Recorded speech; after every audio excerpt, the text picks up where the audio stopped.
G'day people and welcome back to another episode of Fantasy Chats with Heff and Checkers. This time we're recapping round 6. A bit of an up and down weekend I think for many people. A few late outs and subs that might have affected people, but with me as always is Checkers. How was your weekend, mate?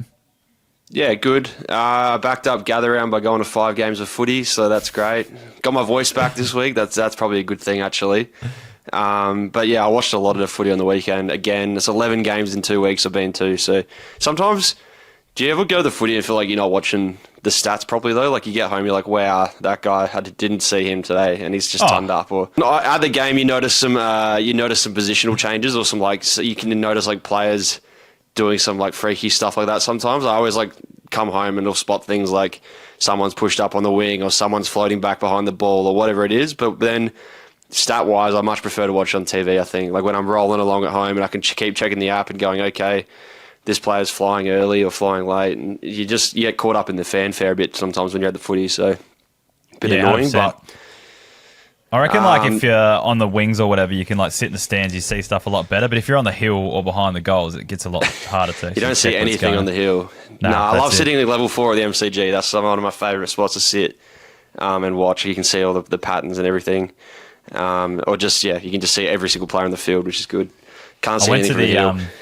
I went to the Carlton-Collingwood game a few weeks ago at the G, and you could not sit, the seats we got, because it was like a sellout game, it was hard to get tickets, but the seats we got, you could not sit any higher in the stadium. It was like your back's to the wall, up to the back, but it was fine. It was good. Never sat out there before. It was kind of good fun, but yeah, again, just talked heaps of shit.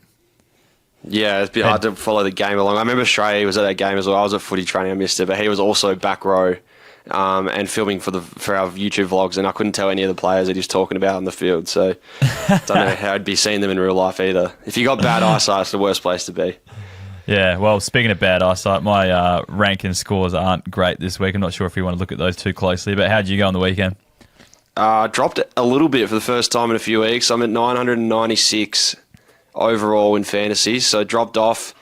I put a tweet up last week. It's now 8 consecutive swings if you count VC loopholes and captain loopholes without getting a ton. So it's 4 weeks in a row. My VC and my captain have not tonned up, so just can't get it right. That's 8 cracks at picking a premium player to score a ton, and I haven't got a single one of them correct. So that's my curse at the moment. I had Bailey Smith rolling through as my captain, and he was flying at half time and then ended up with a 75. So hopefully this week I can pick a ton for the captain, but that's what let me down. I think everything else was fairly on brand. Just couldn't pick the right captain. Supercoach, we're not going to talk about anymore on my end. I think I'm almost at 30,000 and team's got a lot of holes in it. What about yourself? Your Supercoach is probably your strength, whereas the other way around, my fantasy's going okay. It shouldn't be my strength, but it is at this stage. So AFL Fantasy wasn't awful. It was 1949. I thought I held rank, but I actually looked at it. I went up 2,000 spots. So I'm still climbing in the AFL Fantasy circles, and I'm finally getting a lot of the cash off my bench onto the field. But I'm the same as you. Cannot pick a captain to save myself. Had Sarong this week. Thought against Melbourne that'd be easy, but then obviously the Viney went to him and wore him like a glove for most of the game, so that didn't help. But yeah, so it was not too bad. Again, climbing, but the Supercoach side of things, put up a pretty decent score. I thought I think I won every league game I played, so that's always a good sign. Scored 2,246 there. The ranks jumped up to, I actually halved my rank this week, so I went up 8,000 spots. I was 16,000 last week and now up to 8,352. So I think I'm just going to keep focusing on my Supercoach. I reckon that's probably the way to go. I think the positive as well with that is like that I could have used a boost this week as well because I had Tom Gross coming in. And I managed to reverse the trades, and I still had enough to do the trades I wanted to do. So I've saved trades again in Supercoach. So looking at the other people that are up and about, I'm about 2 trades ahead of them in terms of trades used, but still kind of around the top 10,000 mark. So not going too bad. The saving grace in fantasy will be those buys. I think a lot of the fantasy market maybe don't analyze the buys too well. And if you're sitting at 10,000, that's a hot spot to sort of snake into the top 1,000 by the end of the buys. It's probably maybe this week, maybe next week is when the buys will start coming into sort of your thought pattern. But yeah, I think there's a lot of people in that top 10,000 who maybe are just school kids or don't analyse the buys too strong. I know they've got the Fantasy Plus now where you can see where your players have got buys and stuff. But yeah, I definitely notice you can usually jump about 8,000 spots if you really want during the bye weeks. Done it a few times in the past. Yeah, I've found in the past that like I thought it was. I think this time it's getting like harder and harder. I think a lot of people are getting a bit more cluey. I have just looked at my buy. I was just as you were talking, I looked at my buy there for the first time. I'm very light on players in the first week, but I'm all right after that, so I might have to shift a few players across. That is something to think about. But you know, it is what it is. Like I'm like in my leagues and stuff like that, I'm going well, so I guess I can focus on that. But again, like it's not like I'm going backwards in AFL fantasy either. Like I'm still climbing each week, so I'm still positive. I reckon once I start getting a bit more of this cash onto the field, I did a podcast with Warney from the Traders today, and we're talking about the holes in our defence, and I feel like I've got more cash in the bank than maybe he does as well to like kind of go up to a Nick Martin this week where he's trying to look around at mid prices and stuff like that. So, there might be some saving grace there. I might just be like a trade or two behind, climbing the ranks a bit more. But anyways, let's get stuck into it. We'll do our usual segment. So pod of the week. Have you got one for me, Checkers? Well, the advantage of needing to chase ranks is you sometimes need to pick pods. So this is great for someone who's sitting 8,000. Pluck a few pods out, you can climb the ranks. My one of the week, I'm just going to go hard at it early. Got a few on the list, but Kosi Pickett was at the MCG on Saturday watching him play, and he had that game on a string. He owned that game. He was on 110 at three-quarter time, only ended up on 118. He had the 4 handballs in the last quarter, I think, once the game was sealed. But with whatever he wanted to do, whatever he wanted to happen in the game, he controlled that game. And it was just crazy to watch. Going up forward, going in the midfield, winning clearances. So he's played 3 games now this year. 87 in the first one, 99 and 118 on the weekend. If you watch the Pracky match, I think he came on in the last quarter and had a 30 as well in that last quarter. So there's nothing to suggest he is not going to score well fantasy-wise this year. Big year contract-wise. Big year with all the money and the talks with Freo and the trade. So got to put on his performance. It was his... What do they call those games where you play the team that wants to trade you in? I think it's you coined it the audition game or something like that, wasn't it? The audition game. That's yeah. So it was an audition game, but I think he's got what it needs to roll on. Richmond and West Coast in the next 2 weeks. 2.3% owned. He might be a little bit expensive. I think he's like 730k. I didn't put that in my notes. Apologies, but on the more expensive end of a pod, but. 2.3% owned. The only risk factor I see here is the fact he's probably going to get himself suspended at some point this year. He just can't avoid it. But Kosi Pickett is on my radar this week.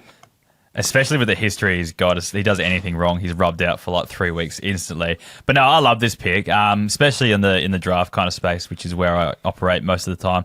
I watched him really closely last week at Gather Round at the Melbourne Essendon game. And just weeks prior on TV as well. But what I've noticed is, like, in the past, we've had Kosi Pickett who goes to centre bounces, does some stoppage work, but then ends up in the forward line for the rest of the game. But this year it feels like he's playing way further up the ground, like has more of a midfielder. But then on the weekend, like in second quarter, I think it was, he kicked 5 goals for the game. So you look at the stats and you go, oh, he's obviously playing forward. But most of his goals were kicked like in really quick succession when he was resting up forward. And then he spent a lot more time in the midfield. So that's why I'm loving him so much this year, is because he's spending more time in the midfield but still getting the job done up forward when he goes up there. Now, Fremantle were pretty rubbish on the weekend. Maybe he doesn't go that well each week, but it's the scoring pass, and I guess Essendon last week as well, but he's been putting up good scores like on the keeper. Richmond and West Coast the next 2 weeks. There you go. So we've made him too good for the podcast, essentially. So, and I think it's going to continue it then for the next 2 weeks. So that's good signs. I think what you're saying about him getting busy up forward is when he's in the midfield, he's really zippy, quick, and goal hungry. So when the other players maybe are in the midfield and a clearance happens and goes up forward, then they just pull back and sit a kick behind the play. He's never going to be sitting a kick behind the play in the midfield. He always wants to be the guy at the crumb. So, yeah, he's a bit of a one-way runner in that sense, but the one-way running is helping him kick a lot of snags. Like, when he's not really playing a midfield role. Like, he is at every contest in that forward 50. He's a danger man, and that's why he controls that game, because he's controlling it in the clearance, but he's also just controlling because anytime the ball's going for a kick on goal, he wants to be around it. Like, he's such a zippy little goal sneak, cherry-picking goal sneak. Like, he loves that game style. So it's cool. Yeah. It's good to watch. It's really fun to watch him play footy when he's on up and about. It's just when he gets tagged out of games or maybe gets disinterested. I don't know what haven't watched a lot of really the bad Kosi games where he scored a few 20s and 30s, but those times probably tagged as a forward pocket. I think he can break those tags now and go in the midfield and get away from that. Yeah, and I think, like you said, with the audition, that sort of stuff, he's in a contract year. He's going to be on, kind of auditioning for big money next year. So I think, and because Melbourne aren't travelling so great, I know they got their first win on the weekend, but they're going to be less worried about like results and finals and stuff like that. And they're going to be thinking about things like, all right, how can we get the best value out of Kosi Pickett in a trade next year? Can we get Fremantle to offer up 2 first-rounders for him type deal? And they'll be giving him every opportunity to kind of prove he's worth it, I think, as well. So I reckon he's a great pick, probably a bit on the expensive side, but if that's all you can get to, mid-prices and stuff like that, then that's the way to go. What about yourself with your pick? Here we go, the pod. That's going to take you from 8K up to 4K this week. Well, I've been pretty consistent with the pods. Like, everyone went Nick Dacos last week, and that was like the obvious one for me. So I decided to buck the trend, and I went with Josh Dunkley instead. I only got the 97 as opposed to the 130 or whatever, but I still reckon the run over the next few weeks is going to favour Dunkley. Looking at guys that are lowly owned in the midfield, I'm really liking the look of Jai Newcombe at the moment. So he's had back-to-back 118s. I think he had 142 like a month ago as well, like 4 weeks ago as well. But in the last few weeks, we've got no Will Day, we've got no Connor Nash.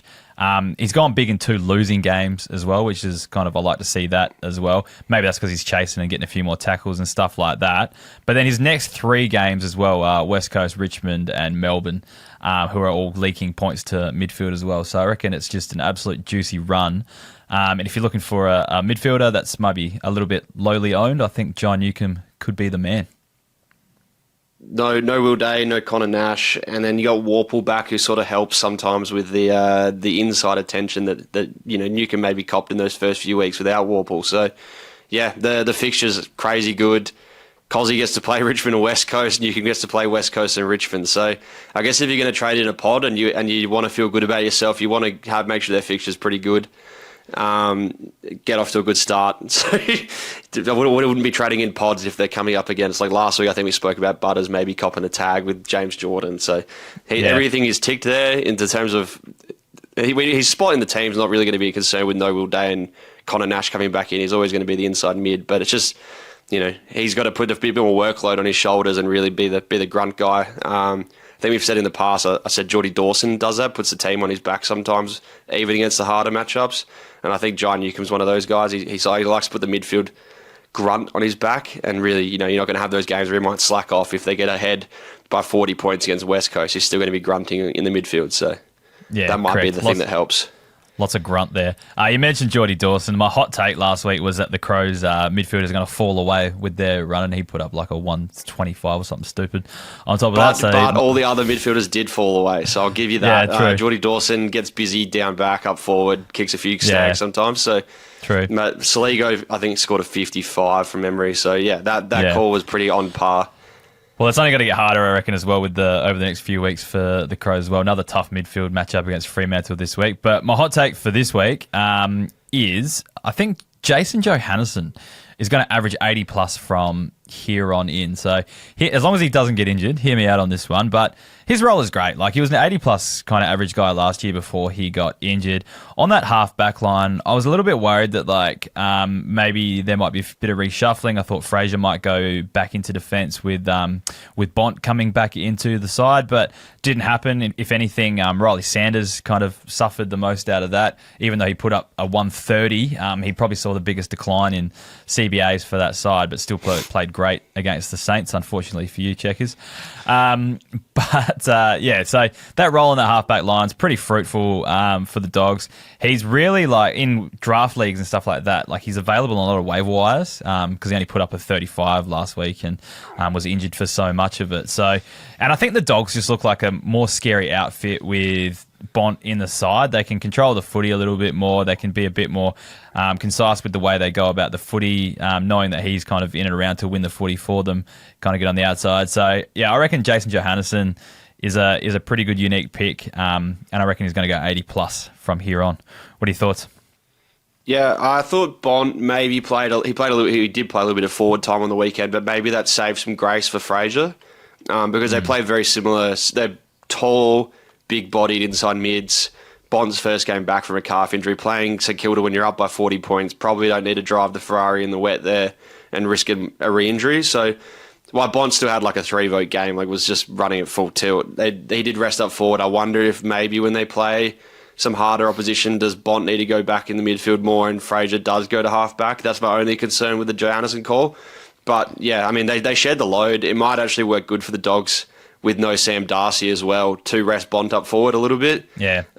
So if Darcy's out for 3 months, like they're saying at the moment, Bont could play 30% forward time, which means Fraser stays in the middle, which means Johannesson stays off the halfback and keeps getting those, lovely, cheap running halfback kicks that we love to see. But yeah, if they find if they find another tall forward and Bont takes up midfield time, then Bevo's magnet board is just so hard to predict.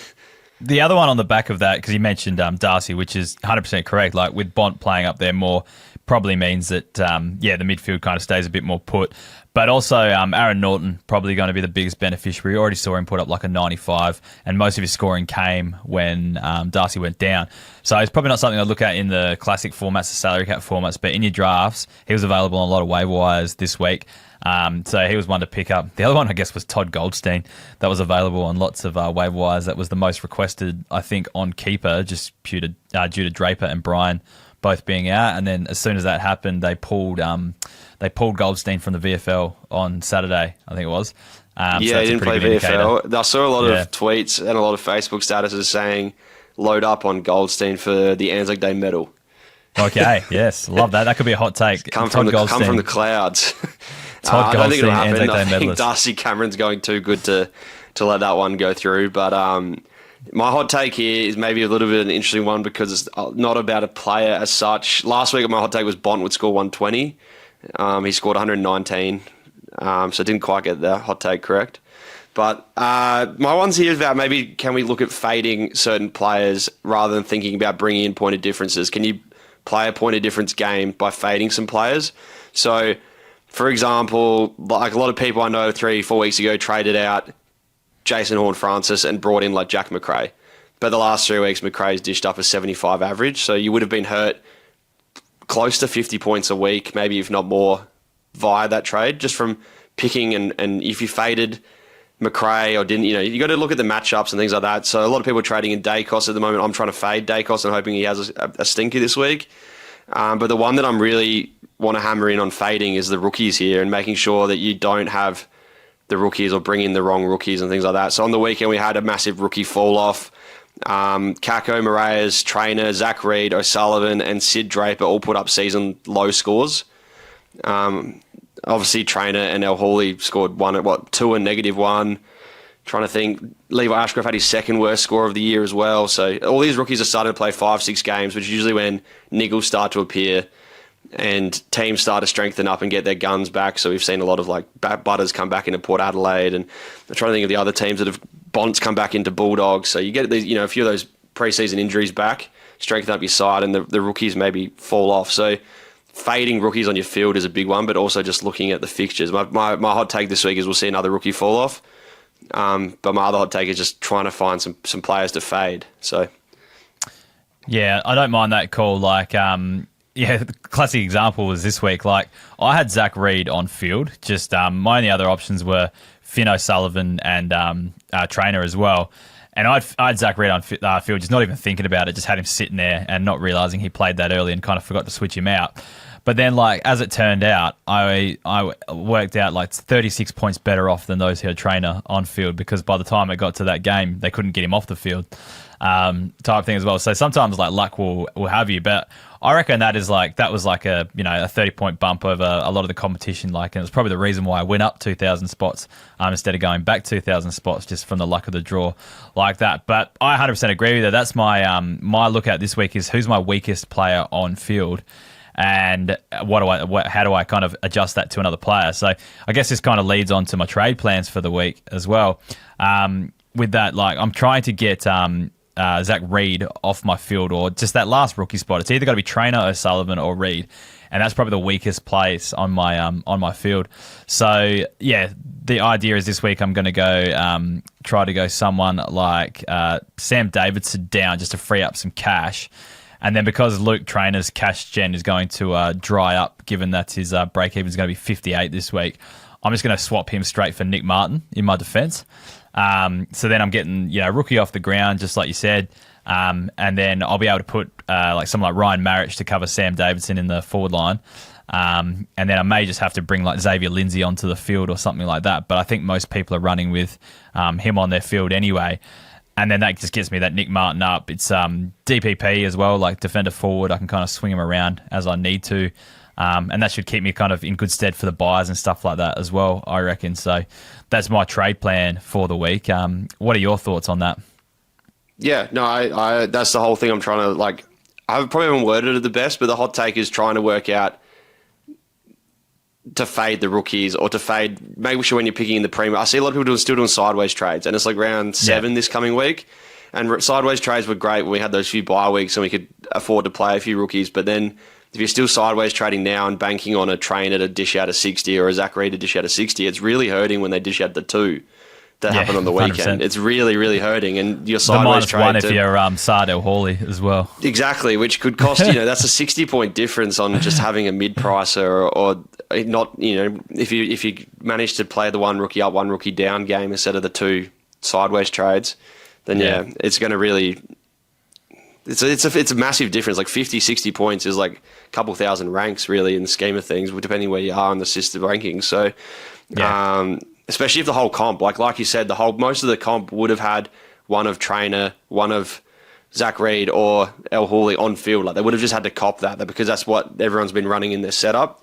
So if you're the one black sheep that goes against that grain, then you really would have got a good advantage on the weekend. So my trade plan's pretty similar. I think I'm looking at one rookie down, one rookie up, tossing up who it is. But I think looking at, again, the weakest rookies that I've got in my team is probably Isaac Kako. Probably Luke Trainer based on break even, and then Zach Reid. So just going to toss up based on that.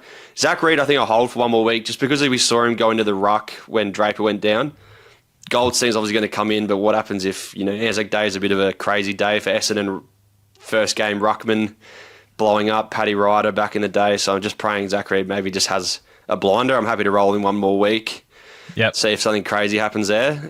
So if you're tossing up between Trainer or Reid, that's my take. I'll keep Reid for one more. Just roll the dice on Anzac Day. Who knows? Might go in the ruck, do something crazy. Trying to get one of those 3 rookies out of the team and turn it into one bottom price rookie and one primo if we can.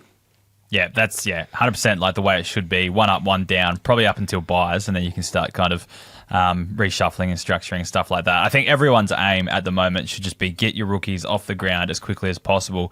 Like after this week, I've got 3 on the ground, and they've all got a fair bit of cash on them. And someone like Levi Ashcroft could still potentially be like an 80 kind of guy and be on your field for a long time as well. I think the issue is probably more so in my Supercoach is the cash generation starting to dry up a little bit. On the bench, like struggling to find players that are rising that amount of cash. Like there's a couple that we didn't talk about, like someone like Matt Flynn this week, who had a big game for the West Coast after dominating the waffle for a couple of weeks. Like there's a few cheapos like that they're not the bargain basement guys, but they're guys that you may need to bring in to get that cash generation going again. The only issue is that with that is like it makes it hard on the other side to put the cash on someone else to get it up to the primo, but they're all things we have to think about and, judge it team by team. But yeah. Anyways, I think we might wrap it up there this week, Checkers. Thanks for joining us once again. Good luck this weekend. And yeah, any final thoughts from you? No, I can give you've got the TV screen on the background. Just give it a plug before we wrap up because I've been stuck on that game all week again. I know the boys in Melbourne have been playing it all week, so... You might as well give it a plug while we're here. If you've listened this far, your next move is to jump on Footy Heads. Yeah, footyheads.com. Saw a fair bit of traffic on the weekend and over the last week, which has been pretty awesome. So thank you to those who have been playing. If you haven't played it yet, it's just a guessing game. You get a player, you got to guess who it is, and it gets gradually harder throughout. I think we had one guy go 250 on hard mode, and I saw one guy that's just get... cheating. Yeah, maybe it is. No, well, I don't know. Some friends took a video of him at the pub doing it, so and he looked pretty confident with all of it. And there was one guy who got about, I think the same guy got about 80 on expert mode as well. So maybe he's just got one of those photographic memories season once. But yeah, if you are playing it, make sure you share it around, share your results, click that share to Twitter button, and see a few come up there, because the more people that play it, the more it gets around, and the more traction it gets. So yeah, anything you want to plug, Checkers?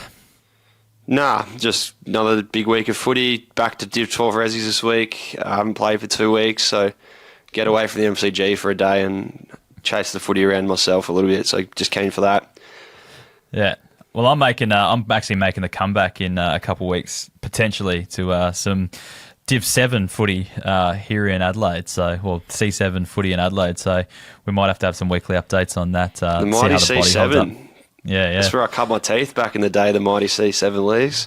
Yeah, I'd had a look for Lockleys in there, but I think they might have got too good for us. They might be up a few divs now. So surprising, I leave them and they go up the divs. That's great. Oh, we'll have to get Prem data onto your fantasy stats then and do a little debrief on how you went.